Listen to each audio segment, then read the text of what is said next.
Tuesdays is known as $2 Tuesdays at WagerTalk.com and SportsMemo.com, where you can get the hottest handicappers' best bet or daily package for only $2.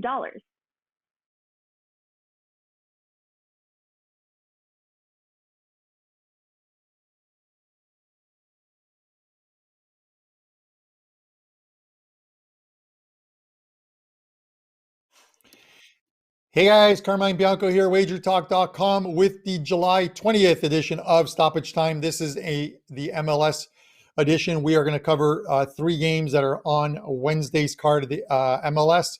And then on Thursday, where they're going to do the exact same thing for the weekend cards. And then next week, we're back with 2 shows. We're going to preview the new seasons in Europe. But we'll start with MLS. With me, it's a shortened staff today. Nick Borrman from WagerTalk.com and Pavlos Laguretos from SportsMemo. Kevin is off this week. He takes off this morning with Jeff Bezos, a little tour of the Earth's atmosphere. So we'll see him next Tuesday back on the show. Nick, how you doing, my friend? I'm doing good, man. I only came here to see Kevin in his sunglasses today, so I'm a little upset he's not here, but doing well. Looking forward to a couple of weeks of MLS before we get to the Euro season. I really love this MLS card this week. I do have a 5% play loaded up for tomorrow and another pack of best bets, 4% best bets. So coming off a good week last weekend with MLS, so really looking to build our bankroll, I guess you could say, before the European season gets going. But excited to talk some games today. Absolutely. And I look forward to on Thursday discussing a big day that you had on Wednesday. So good luck with that 5%. Pavlos, my friend, how you doing? Doing great. Hit another correct score in the MLS a couple of days ago. We're hitting up with some Champions League qualifiers as well. I have a 4-pack with Champions League qualifiers and some MLS predictions for today's match between Vancouver and what's the other team? I'm sorry. There's so many games going on. Vancouver and Houston. So there's so many games going on. I'm super excited. I'll be posting a 5% bet for tomorrow's matches. So yeah, as Nick said, we're trying to build the bankroll ahead of the upcoming season that starts in like 2 weeks or so. So super excited. Yeah, it's right around the corner. I'm myself working on the numbers for this coming season. Obviously, there's still quite a few transfers and transfer rumors that still need to be done. So that's why we kind of delayed the preview shows for at least another week to see where some of the big name players end up. But we should have that by the end of, by next week, we should have more on that. And for those just tuning in, just a reminder, the European champions from this year are the Azzurri from Italy, just in case you missed the news. Just want to put it out there. Anyways, guys, 3 games on the card for tomorrow's MLS. We're going to cover the Toronto FC and the New York Red Bulls, Chicago Fire and DC United, and of course, one of, Pavlos is going to love this game. It's not Seattle, but it's their arch nemesis, the Portland Timbers against LAFC, who seem to be heating up at the right time now. Let's go right to the first one, guys. Toronto FC, New York Red Bulls. Toronto plus 120 on this on the line here, plus 120. The draw is plus 250. New York Red Bulls plus 210, and the total is 2.75. This is the second game for Toronto back at BMO Field up here in Canada, returning a lot of the Canadian teams. The Blue Jays are up next, returning back home. After the border restrictions have been changed. There were 7,000 at the game on the weekend. There'll be 15,000 at this game on Wednesday. Yours truly will be one of the 15,000. I am a season ticket holder. I will be there at this game. So I'm excited about watching live football once again. It's been a couple of years since the start of the pandemic that I've been able to get to a game and actually watch one. Nick, I'm going to go to you first on this one. Like I said, I'm going to be at this game.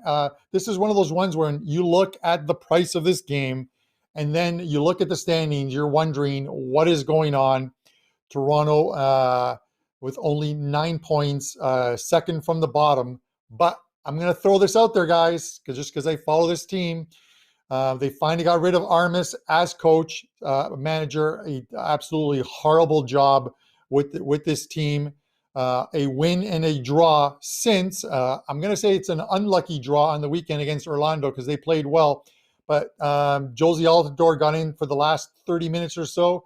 He'll be playing the full game here. You got Pozuelo, you got Soltaldo playing. These guys are playing well, and as they gel together, this is a team that's going to go on a bit of a streak, Nick. But is it too early for them to be a plus 110, plus 120 favorite? Maybe. I mean, by the numbers, yes, but by the motivation, the fact that you hit on the head that Armas is gone, and yes, he sucked, for lack of a better way to put it, as manager there. When you exile your best player, Altidore, off the team, granted they had that altercation, and probably rightfully so that he did, but he was kind of doomed to begin with from that. So I think it's a little too early. I'm not buying quite yet what Toronto's selling. I think they will get better. I think they'll be even better once they get, they have 5 guys, 4 of which are starters missing still from Gold Cup action. 3 of them are on the Canadian national team. So that hurts right now. A lot of their midfield is gone, and that certainly is going to hurt them in the transition game. Against Orlando, they picked up the 1-1 draw. They only put up 0.52 expected goals in that game, while Orlando put up over a goal and a half. So just simply there and expected chances created, Orlando was a little bit better. I didn't watch the game, so I can't really comment on how those numbers, looked or come out compared to what the game felt like. So maybe you can a little bit more on that one, Carm. But the good news you mentioned for Toronto is Altidore did get back on the field last game, and I can't imagine anything but him starting this match and playing most of the game. And additionally, the Red Bulls do struggle on the road. They're just 1-1-4 this season, although they did finally get their first road win last game at a good Orlando team that I just mentioned. By the numbers, though, so far this season, Toronto is a below-average team. They're averaging just 1.37 expected goals, allowing 1.74 expected goals. And over their most recent 10, those numbers are a little bit worse. They generate just 3.6 shots on target per game, allow 5.6, and that's compared to the league average of 4.4. So they're basically taking a shot less and then allowing a shot more than the league averages so far this year. New York Red Bulls pretty much dead even as far as the MLS average on expected goals allowed and against, and shot averages per game. And over their last 10, they're generating 1.29 expected goals, 1.22 expected goals allowed, and 4.3 shots on goal compared to 4.6 allowed. So better XG numbers, better shot total numbers, all of that here by the numbers suggests that maybe New York Red Bulls has a little value at a quarter of a goal. I do like them here. I have a little bit of worry, though, like you said, with Armas being gone and maybe some motivation rallying around Toronto. I just think it's a little early yet because of the fact that they're missing several guys. So I'm ready to hop on the Toronto train with you, but not quite yet. So I'm going to fade them in this game, but maybe in 2 weeks or so when everybody's back on there, I'll be right along with you, Carm. Yeah, and some very good points there. And while Richie Larea, Osorio are with the Canadian team, I'm not really sure if Osorio slots back into midfield, but Larea on the wing provides a lot of speed, which opens it up for guys like Pozuelo, guys like I talked about, Soltaldo, who was a new signee in the offseason. And then having Altidore up top is going to be important. It wasn't a thing of Altidore being injured and finally coming back. It's the fact that he was told to, after a disagreement with the manager, to train away from the team. And for about 10 weeks, we didn't see him. So he's back training with the team. We should see him in the lineup and healthy. And they could be a week away from, they could do it here, but they could be a week or 2 away from putting together a string of games. I think it's one of those ones where if you watch and you monitor MLS, and I always talk about streaks, not only on stoppage time, but on puck time, get on a team at the beginning of what is going to be a streak as opposed to towards the end of it, and try and make some money along the way, because there are some games where they will be over the next couple of weeks where they're going to be dogs, and you could be getting a half goal with this team. Pavlos, the Red Bulls have a very good record against this TFC team over the last few years. Does that factor into it as far as you're concerned? I would think so. The Red Bulls, they've beat Toronto by 2-0 at home. earlier in the season, and they have 6 wins, 1 loss, and just 1 draw in their last 8 matches against Toronto. However, when you look at matches at Toronto or with Toronto as hosts, because they played a match as hosts in Orlando last season, I guess. So when you look at matches with Toronto as hosts, uh, the Red Bulls have only won 2 of their last 7, with 2 wins, 3 losses, and 2 draws. But you guys made some great points. I think Toronto. I have actually a prop bet. I will tell you about it when I finish my my analysis. But I do love what Toronto have done from the midfield and up. The midfield and offense is I believe one of the best in the MLS right now. They added Dom Dwyer, they added Soteldo, they already have Pozuelo and Altidore. I mean, all those guys are excellent, and I think that the Toronto offense is going to be something to watch in the rest of the season.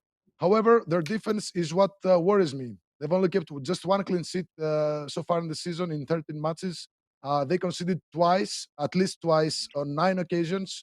They have conceded 30 goals, which is the worst defense in the entire MLS so far.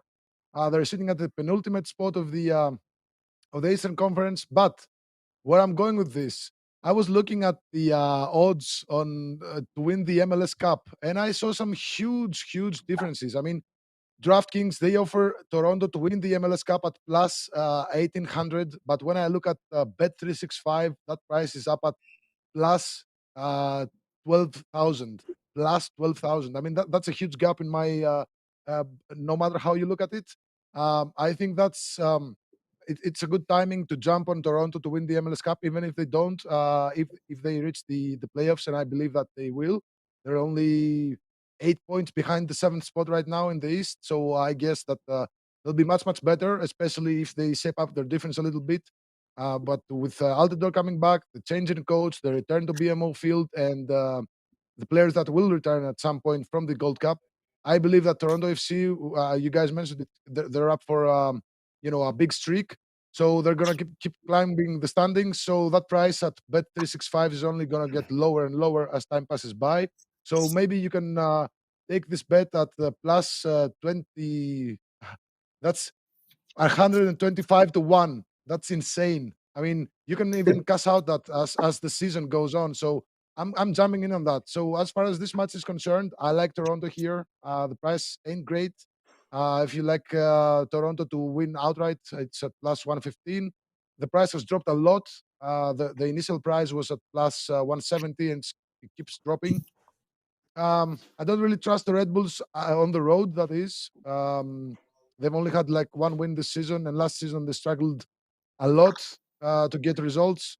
Of course, last season was a weird season altogether, so we're not taking that into consideration a lot. But yeah, I mean the Red Bulls, they have 5 players missing to injuries. So yeah, I think that's it's Toronto's turn to for the first win, true home win of the season. They didn't get it against Orlando City thanks to a Nani penalty kick. They only had 1 shot on target in the second half. Of course, that was the goal by Altidore. But I think that uh, you know, all things considered, I like Toronto here, just like I liked last week. I had a push on my play, but I think we'll get paid tomorrow with Toronto to win. If you're feeling, a bit more careful, if you want to take this carefully, you can take Toronto with a minus a quarter goal here. But I like Toronto, as you guys, yes. Yeah, and listen, I'm with you on like the futures bets, and it's not a future bet made on them actually winning the MLS Cup, but at plus 125, plus 150, wherever you can find the best price. It's about a team that could make the playoffs and the hedge opportunities to lock in a profit in the first or second round of the playoffs is where you make your money, and not on them actually winning the MLS Cup.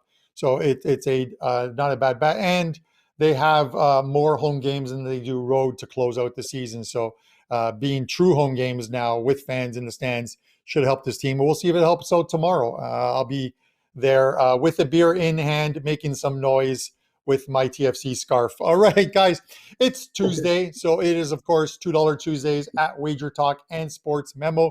$2 Tuesdays is where you can get a featured capper's best bet for only $2.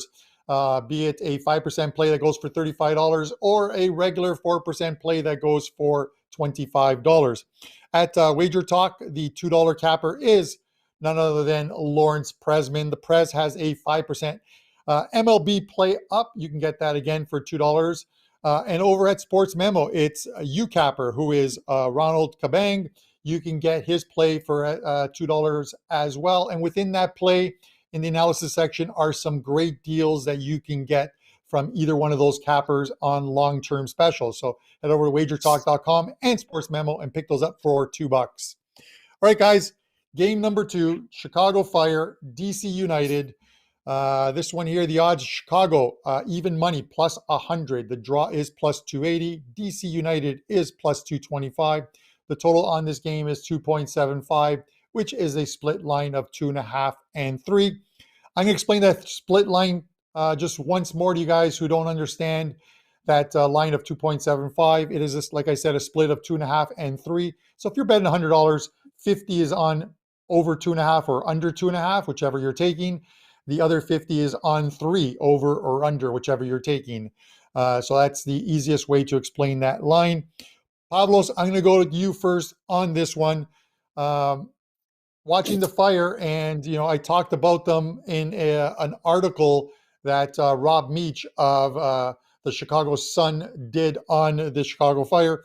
We talked about how this team might take a little while to get going, but once they put it together under their manager, they could string a bunch of wins together, and they looked like they had turned the corner until they met Nashville on the weekend.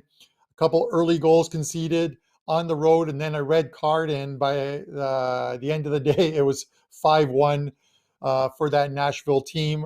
They return home now against a DC United team that aren't very good on the road. 1 win, 1 draw, 5 losses, outscored 12-7 in those in those games. Give me your thoughts on this one.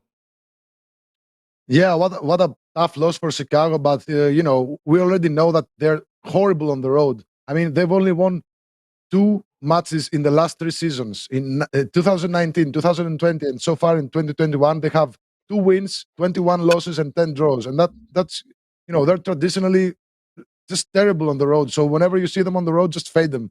I was on Nashville on that match. I went a little low with just 1 unit bet, but I should have gone much higher because they completely destroyed them. Nashville, they scored. I think it was the fastest hat-trick in MLS history when Mukhtar scored all 3 goals by the 16th minute, which is amazing. Of course, Chicago Fire, they had a red card at the 14th minute, and it was all a downhill struggle since that. They lost by 5-1. But, when they play at home, prior to that, they had 4 consecutive matches at home. They lost the first one against Cincinnati, okay, but in the next 3, they scored 3 goals in each match. It was a 3-3 draw against Philadelphia, a 3-0 win over Atlanta, and a 3-1 win, against Orlando. So their offense is starting to click, especially at home. They're starting to score goals. Of course, they need to shape up their defense, but I think that they'll be careful enough because, DC United, right before that small break they had for a couple of weeks, where they only played 3 friendlies, they destroyed Toronto by 7-1, but that was just a lopsided score where Toronto were in a bad place back then. But, they failed to keep up the momentum because their next match was over the weekend at Philadelphia, where they lost by 2-1. So when you have 2 weeks in between your biggest win and your next match, that momentum tends to go away, even though you played, some friendlies to keep your players fresh. So yeah, Chicago, they're much better at home. They're sitting at the 12th spot of the Eastern Conference with 11 points. 6 of their 13 matches had over 2.5 goals with an average of 2.8 goals per match. They have a 3-3-2 record at home, but they've only kept just 2 clean sheets. So the way I look at this is goals. I like the over 2.75 goals. I like that price a lot. If you look at Chicago's last 4 matches, they had 6 goals. The other had 4 goals, 3 goals, and then 6 goals again.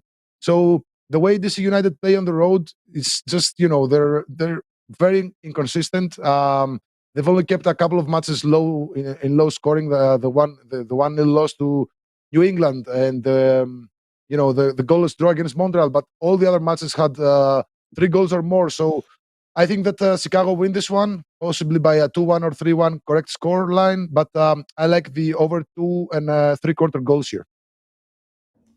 Yeah, I tend to agree with you on that one as well, too. This is one of those ones where I'm likely looking, and you can look at the option of Chicago to win and over 2.5 goals.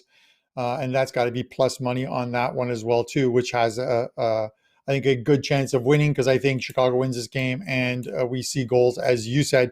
Nick, you look at the home and away splits. You always talk about it when we do the EPL shows of a good sign of how good a team is looking, how they play at home and away, and if there is a huge discrepancy between the two. Thoughts on this one? Yeah, Chicago, Pavlos mentioned it, I think has the biggest home away split over the last 3 seasons. And they're just clearly can't get any sort of result on the road. That being said, I don't like them. Pavlos mentioned the results they've had, scoring 3 goals in each of their last 3 home games, but you forgot to mention that right before that, they lost 1-0 to Cincinnati. They lost 1-0 to Montreal. Those are 2 bad football teams, and you can't be losing 1-0 at home to teams like that. So, I'm just not sure exactly what to make of Chicago, and I don't trust their defense. What I do trust, though, is DC United's defense. They're playing very, very well this year. Carm, you mentioned that they're not very good on the road, which, yeah, if you look at the record, they don't have a great road record this year, but let's look at their losses. They lost at New England, very good team. Lost at Columbus, defending champs. Lost at New York City, very good team. And lost at Philly, very good team. So they've had a tough road schedule to start the year. The couple games they played some weaker teams. They won 3-0 against Miami. They drew 0-0 at Montreal. So against the weaker teams, which I would put Chicago in that class, they've gotten results. Against the tougher teams, they've struggled. And if you just look at the numbers here, DC has got a very, very solid defense, and I'm going to always take plus goals when I can on a team that's got a pretty good defense. They're averaging 1.48 expected goals per game. That's DC United. Although over their last 10, that's quite a bit higher, 1.68 per game, which is quite a bit for DC United. But the big difference, like I said, is they're only allowing 1.08 expected goals per game, which is 4th best in the league. In terms of volume, they allow just 9.2 shots per game, 2nd best in the league, and only 3.3 on target, 3rd best in the league. Defensively, they have their act together. I don't trust Chicago to break them down and get a whole bunch of chances up. At the same time, if they do score 1, maybe 2, I can't trust them to hold the lead. I mean, they've proven time and time again they are not able to play any sort of defense whatsoever. So Chicago is allowing the 2nd most shots on goal per game at 5.6 this year. They're missing a key defender, Francisco Calvo, who's away for Gold Cup duty as well. Again, just another sign that doesn't bode well for a team already struggling defensively. So for me, this is just the tale of 2 different defenses, and I'm going to back the better defense, getting half a goals. I know the road record doesn't look good, but I think it's a little misleading just because they've had a very strong road schedule so far. So I like DC United catching a half a goal on the road here in this game. All right. And to Nick, to your point, you're going to upset the FC Cincinnati fans in calling them a bad team, Nick, because prior to this, yes, they're doing better. Wins over Toronto and Chicago, which aren't might not be big ones, but they are road wins. And then getting a point in Houston before getting a point at home against Columbus, last year's MLS Cup champions, and then on the weekend, unfortunately, 4-2 lead, and they let it go in Montreal as soccer returned north of the border in Montreal, and Montreal scored three straight to come back and win that game 5-4. But a little bit of life from this FC Cincinnati team, so we'll see how that bodes on Wednesday, because they are, where are they on? They play at home to Atlanta and are favored in that game. With that said, let's head to the last one. This is a West battle and a good one. I like this one. Portland and LAFC. Portland are hosts here, plus 210 at home. The draw is plus 250. LAFC plus 120, and the total is 3 in this game. Portland got a much-needed win against Dallas after a couple of losses. But now they're home. And Nick, I'm going to go to you first on this one, and then we're going to give Pavlos the last call on this one. But they're now hosting an LAFC team who look like they are turning the corner, and they're back to the LAFC team that we all enjoy watching, a team that is an offensive laden team and that can score. Winners of 4 of their last 5. The game they lost was a 2-1 loss to, I think it was Sporting KC. They led 1-0 in that game, and then a red card put them down a man, gave up 2 and lose that 1-2-1. But this is a team that looks like they're making their way up the West standings. Yeah, I agree with that. They're definitely starting to play better. And LAFC is a team that, as soon as you talk about them, what's the first thing you think about? Offense, right? Vela scoring goals. You think about how strong they are offensively. Let me just put this out there. They've yet to score more than 2 goals yet this year. They're winning their games on the defensive side, and that's, a big change for them. And I think that's, something to build on. Clearly, for a team that's been touted as the best of the MLS over the last several years, they obviously have not gotten the MLS Cup win. They haven't even gotten that far. It's just they've kind of fallen apart offensively when they needed to. When it gets tough in the playoffs and they need to rely on their defense, they haven't been able to do it. So they seem to be focused in on their defense this year, and so far so good. They have the second best expected goal differential this year, plus 0.86 per game, thanks to the second best defense in the league. Actually, their offense, I said they haven't scored more than 2 goals per game, but they are generating the third best offensive expected goal numbers. They're getting chances. They just haven't been putting them away. So I do like that combination as well. Third best offense, second best defense in terms of expected goals. And they have a plus. They vastly underperformed their expected goal numbers, by the way. They have just a +4 goal differential.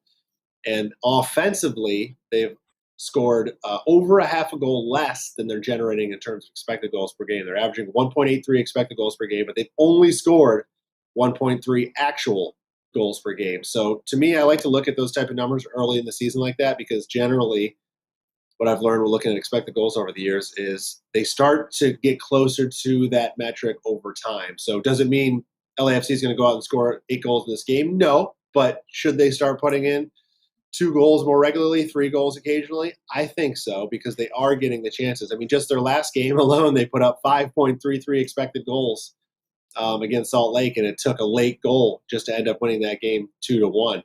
So I look at LAFC as a team to back going forward. They're usually a team that's overvalued in terms of the goal market, but right now I think here, because this is a rivalry game, I think they're a little bit undervalued at plus 120 on the road. Portland, they're tough to beat at home, I won't lie, and they do play LAFC tough.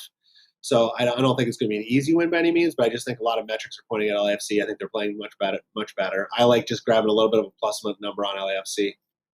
I think they'll probably have better ball control in this game. They'll probably create more chances. Will they put them away? I guess we'll see, but I think there's decent value in backing them to do so here.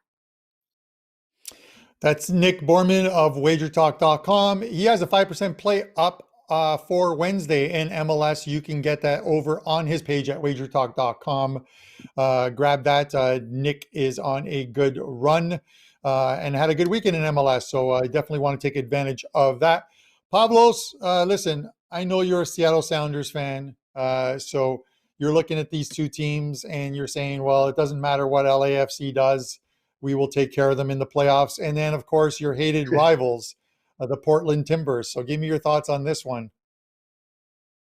Well, when you look at what these 2 teams did last season, they were firing in all cylinders. I mean, they were also conceding a lot, but last season there was an average of 3.9 goals per match in the Los Angeles matches, and the same number for Portland was 3.5. Now this season there is 2.3 average goals in the Los Angeles matches. That's 1.6 goals down, and 2.8 for Portland. Where I'm going with this is the fact that last season there were a lot of high-scoring matches whenever these 2 teams played. They also played 4 matches against one another. All 4 had goals from both sides, but only 2 had over 2.5 goals. Los Angeles last season, they were terrible on the road. They had 1 win, 6 losses, and 1 draw. They scored just 8 goals and conceded 19. But last season was cut short by the pandemic. Vela was injured, so I'm not taking that much, into account about what they did last season. But as far as this season goes, Portland have been, I guess, quite solid at home. Los Angeles, they've won their last 2, but they were against Austin and Real Salt Lake. I can't figure out about the totals here. I mean, one could go with the over 2.75 goals, but I'm just staying away because I wouldn't be surprised by a 1-0 or 2-0 win by either side. But I like Portland here. I like Portland with plus a quarter goal. I think it is the line right now. Let me check. Yeah, plus a quarter goal at plus money. This hopefully looks like a 1-1 draw to me. Maybe Portland win by 2-1. I really don't like Los Angeles here. I don't know why. Just my feelings here. I think that Portland, they've struggled a lot this season. They've been going up and down. They can't piece 2 wins together. I think they've only won back-to-back matches just once this season. So if they manage to get their consistency issues in check, and I think they're trying to do that, they're getting players back from injuries. I mean, I do believe, even though I hate to say that, I think that Portland will be much better, much like Toronto. Why do I stand in favor of Toronto and Portland? I must be crazy today. I don't know, but I actually like Portland today. Here, I like Portland with plus a quarter goal. Yeah, I like that, but I'm not so sure about the total. Maybe, yeah, just stay away from the totals. I like Portland here. All right, I like it. And listen, I'm going to throw it because we discussed these 3 games, Pavlos. So I'm going to throw out a little parlay for you guys on these 3 games. I will take TFC and LAFC both to win at plus money, and then the over in the Chicago game, over 2.75, and that comes out to plus 726. So plus 726. So 7.26 to 1 odds on that 3-teamer. Not a bad play. We'll see if it comes through or not. Pavlos, what do you have up at SportsMemo? I have a 4-pack with 4 selections from tonight's Champions League matches, the qualifiers, and a couple of selections from the MLS, from the Vancouver-Houston match. I also included some correct score predictions for both matches. And I'll have a package for the MLS tomorrow, but I'm still trying to, review all the matches and see what comes up. All right, Nick, what do you got up? I have that 5% play going tomorrow in the MLS, and I have a 3-pack going tonight for the Gold Cup, the final day of the group stage there. So, and I'll have a few more MLS plays going tomorrow as well. But the 5% play is up and ready now. All right, good luck with that. Myself, nothing in afternoon action, but 4 plays up in Gold Cup action. Last 4 days in Gold Cup, 7-2-1. So a good little run there. We'll look to keep it going tonight. Also, guys, don't forget, it is $2 Tuesdays at WagerTalk and SportsMemo, where you can get the feature cappers play and one of the hottest cappers plays for only $2. At WagerTalk, it is Lawrence Presman. Prez has a 5% play up in MLB. And over at SportsMemo, it's UCapper, Ronald Kabang, and he's got a play up as well. Get those for only $2. And within those plays are some great long-term deals that you can take advantage of as well. We'll be back on Thursday with some weekend MLS games. Hit that like button, guys. And as always, good luck with your wagers.